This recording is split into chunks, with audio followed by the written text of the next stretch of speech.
శేఖర్ భాష గురించి మేము తెలుసుకోవాలనుకుంటున్నాం. సో మీ కుటుంబ నేపథ్యం ఏంటి, మీరు ఎక్కడి నుంచి వచ్చారు? నాన్న సివిల్ ఇంజనీర్ అండి.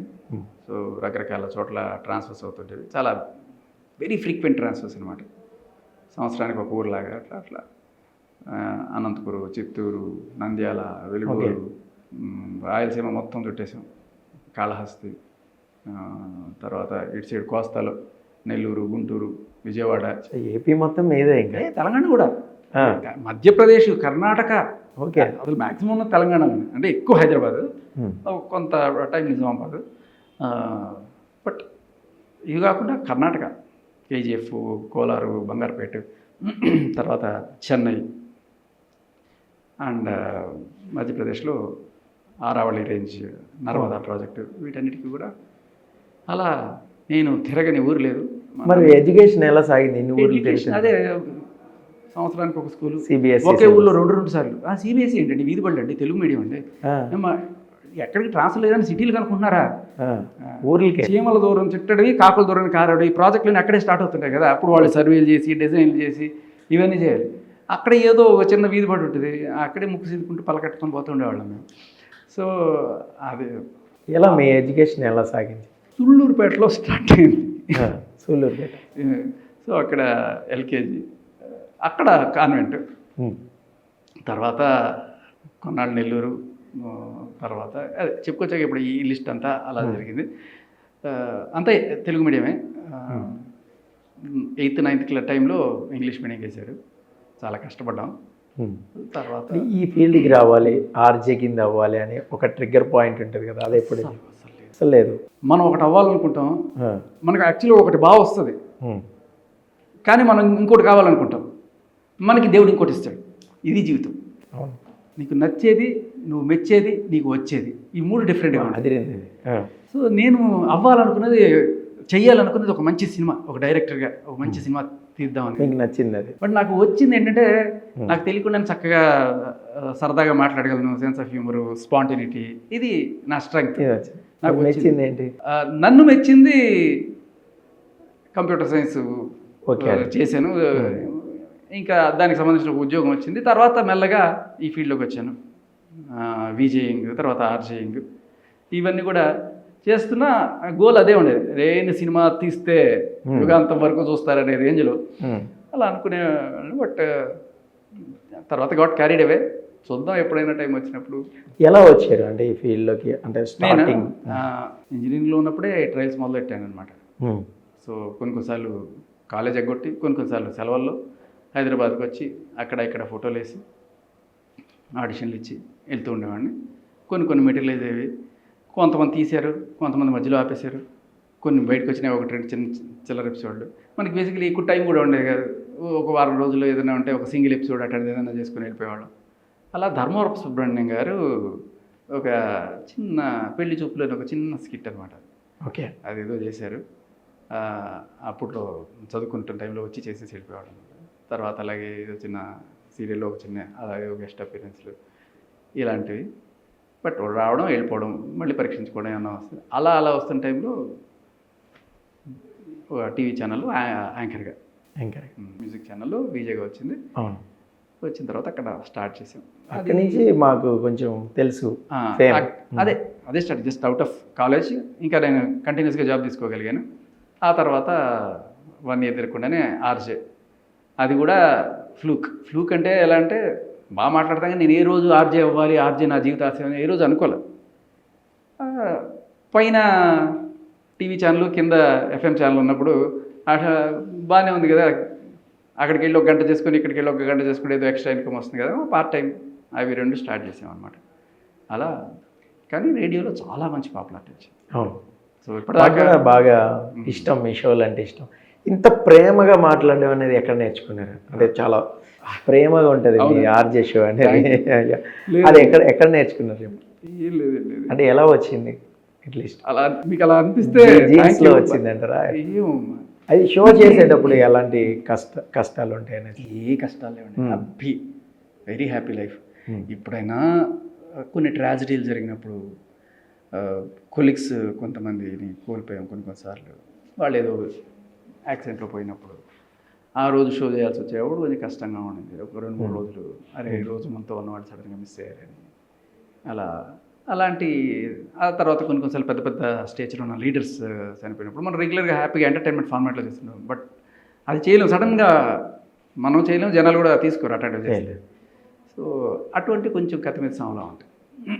అంటే మీరు బాగా బాధపడిన సందర్భాలు ఏమన్నా అంటే షోలో కానీ లేదంటే ఇన్సిడెంట్? నాతో పాటు గురు హోజా షురు అని ఒక షో చేసేవాడిని. ఆ షో చేస్తున్నప్పుడు నేను గురూజీ ఒక బాబా టైప్లో సమాధానం చెప్తుండేవాడిని. అమ్మాయి శిష్యురాలు సనా అని చెప్తూ ఉండేది. సో పాకిస్తాన్లో పంకజమే ఉండదు బేసిక్లీ, రేర్. గురుగారు పాకిస్తాన్ నుంచి పంకజం గారు రాస్తున్నారు, పెళ్ళి 25 ఏళ్ళైనా పిల్లలు పుట్టలేదట, ఏం చేయమంటారు అంటే, చూడమ్మా మన పెరట్లో ఒక గోరింటాకు చెట్టు ఉంది, దాని ఆకులన్నీ కోసి దాన్ని ముద్దగా నూరి ఒక ముద్ద చేసి ఆవిడకి పంపించు. ఏం చేయమంటారంటే ఆవిడ చేతికి పెట్టుకోవాలి, తినమని.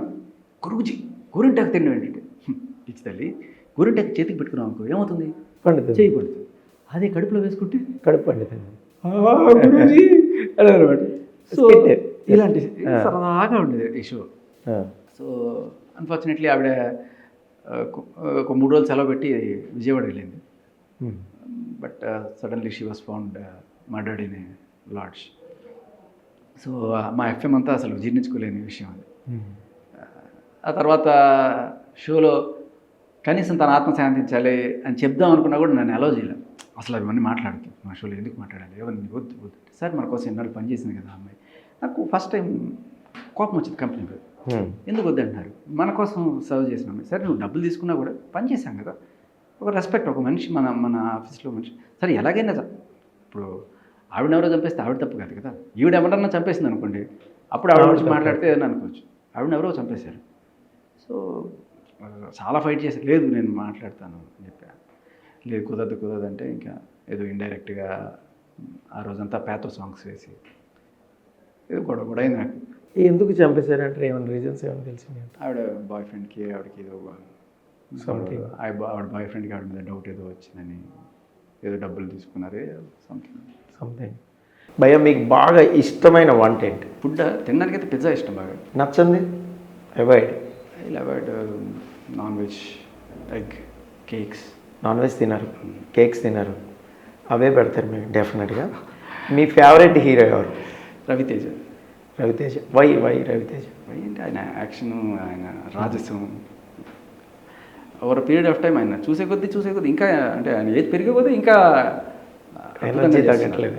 సో మీకు నచ్చిన ప్లేస్ ఏంటి యాక్చువల్గా? అంటే మీకు ఒక ఫ్రీకౌట్ వెళ్ళాలి అంటే కాశ్మీర్, సోన్మార్గ్, వైజాగ్, అరకు. వెళ్ళారా? సో మీకు జ్ఞాపకాల్లో అంటే చిన్నప్పుడు మనం పెరిగినప్పుడు సో ఒక్కసారి ఆ ప్లేస్కి వెళ్ళి కాసేపు కూర్చుందాం అనే ప్లేస్ ఏమైనా ఉందా? అరకే. అరకులో పర్టికులర్ ప్లేస్ చెప్పండి మాకు. చేపరాయి అని ఒకటి ఉంటుంది, అక్కడ చిన్న సెలేరు, ఇటుపక్క రాయి అటుపక్క రాయి, మధ్యలో ఇట్లా నిండిపోతూ ఉంటాయి. అక్కడ ఇట్లా కాళ్ళు పెట్టి కాసేపు ఇలా ఆడుకుంటూ ఉండేవాళ్ళం. అవి మెమరీస్ అనమాట. తర్వాత మళ్ళీ 4-5 సార్లు వెళ్ళినా కూడా ఆ మెమరీస్ అలా ఉంటాయి అనమాట, ఫ్రెష్గా. అవే గుర్తొస్తుంటాయి, ఆ మనుషులే పక్కన ఉన్నట్టు ఇవన్నీ కూడా గుర్తొస్తుంటాయి. కాకపోతే ఈసారి మనం ఒకళ్ళే ఉన్నాం అంతే తేడా. ఇక అరకులో వైజాగ్ కైలాసగిరిలో ఆ టైటానిక్ షిప్ కరెక్ట్గా, ఆ తర్వాత ఒక చిన్న వ్యూ పాయింట్స్ ఉంటాయి, అక్కడ కూర్చోవడం, అలా అవన్నీ అంటే చూడడానికి ఎంత మెమరీస్, పాత మెమరీస్ని గుర్తించుకోవడానికి కూడా అంతే మెమరీస్ అనమాట. వెళ్తూ ఉంటారా అప్పుడప్పుడు? తక్కువ 2-3 ఏళ్ళకి ఒకసారి వెళ్తాను. మీకు బాగా నచ్చిన పొలిటీషియన్ ఎవరు? పవన్ కళ్యాణ్. పొలిటికల్ లీడర్ అలాంటి వాళ్ళు అంటే బేసికల్ అసలు ఇవాళ రేపట్లో ఉన్న పొలిటికల్ లీడర్స్తో కంపేర్ చేస్తే ఈయన అసలు పొలిటికల్ లీడర్ అని కూడా, is a leader. Politics honesty, genuinity. Politics అంటే ఇది ఎలా చేయాలి అంటే రాజకీయాలు చేస్తారంట కదా. అంటే ఆ ప్రశ్నించే గుణం అక్కడి నుంచే తెచ్చుకున్నారా? ప్రశ్నించే గుణం గురించి కాదు నేను, ఆయన జెన్యూనిటీ అండ్ సిన్సియారిటీ, డబ్బుని ఖాతరు చేయకపోవడం, తుచ్చం ఆయనకి అది. సో మనం అందరం అనుకుంటాం పొలిటీషియన్స్ కొంతమంది ఫస్ట్ ఏదో చేద్దామని వచ్చేసినా కూడా తర్వాత ఈ ప్రలోభాలకు గురైపోయి స్కామ్లు గేమ్లు అయిపోతాడు. But he's unaltered, unchanged. We need such people. కాకపోతే అదండి మన జనాల్లో కూడా అంతే మంచితనం ఉంటే నిజంగా ఎప్పుడో ఆయన ఇప్పటికే పెద్ద లీడర్ ఉండేవాడు. బట్ అఫ్కోర్స్ ఇప్పుడు కరెక్ట్గానే ఉన్నారు. కానీ మన వాళ్ళు డబ్బులు తీసుకుని ఓట్లేసేవాళ్ళు ఫస్ట్ అది మానేసి నిజం చూసినప్పుడే ఇది అవుతుంది. ఓకే, మీరు ఎప్పుడైనా ఎవరినైనా కొట్టారా? మొన్న ఒక చిన్న ఫైట్ దాంట్లో ఏదో గట్టిగా పడినాయా? నాకు తగిలే వాళ్ళకి ఏం తగిలే మరి. అది కాకుండా అపార్ట్ ఫ్రమ్ చిన్నప్పుడు కానీ అది కానీ ఫైటింగ్స్ ఏదైనా ఎవరినైనా కొంచెం కొట్టి అరే వీడిని కొట్టానని ఒక ఫీలింగ్ ఉంటుంది పడుకున్నప్పుడు, అలాంటిది ఏమైనా జరిగిందా? చిన్నప్పుడు పిల్లలను కొట్టుకునేవాళ్ళం తప్ప పిల్లలు అయ్యాక కాలేజీలో బ్యాటిల్ తీసుకొని అట్లా కొట్టుకునేవి అలాంటివి ఏం లేవు. ఎందుకంటే ఒక్కసారి మాత్రం మా ఫ్రెండ్ ఎవరినో అటాక్ చేయడానికి పోతుంటే ఇంకో 4 నేర్చుకుని పోయాను అక్కడికి. అప్పటికే వాళ్ళు జంప్ అయిపోయారు. సో ఫైట్ చేసే అవకాశం రాలేదు. బాగా మిస్ అయింది. సరే, ఇప్పుడు మీకు బాగా ఇష్టమైన స్పోర్ట్ ఏంటి? క్రికెట్ గేమ్ ఆడతారా? 2 చాలా ఇష్టం. చెస్ ఆడతారంటే మీరు ఎత్తుకుపోయి ఎత్తేస్తారని లెక్క. క్రికెట్ చాలా ఇష్టం, చెస్ బాగా వస్తుంది.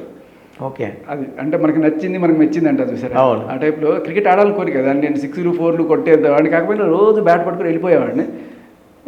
బౌలింగ్ అంత స్పీడ్గా వేయకపోయినా స్పిన్ ఇలా. కానీ పిచ్చి క్రికెట్ అంటే విపరీతంగా ఆడేవాళ్ళం అనమాట. ఎవరు బాగా క్రికెట్ ప్లేయర్ ఇష్టమైన? వీరేంద్ర సెహ్వాగ్. He's god. అంతే.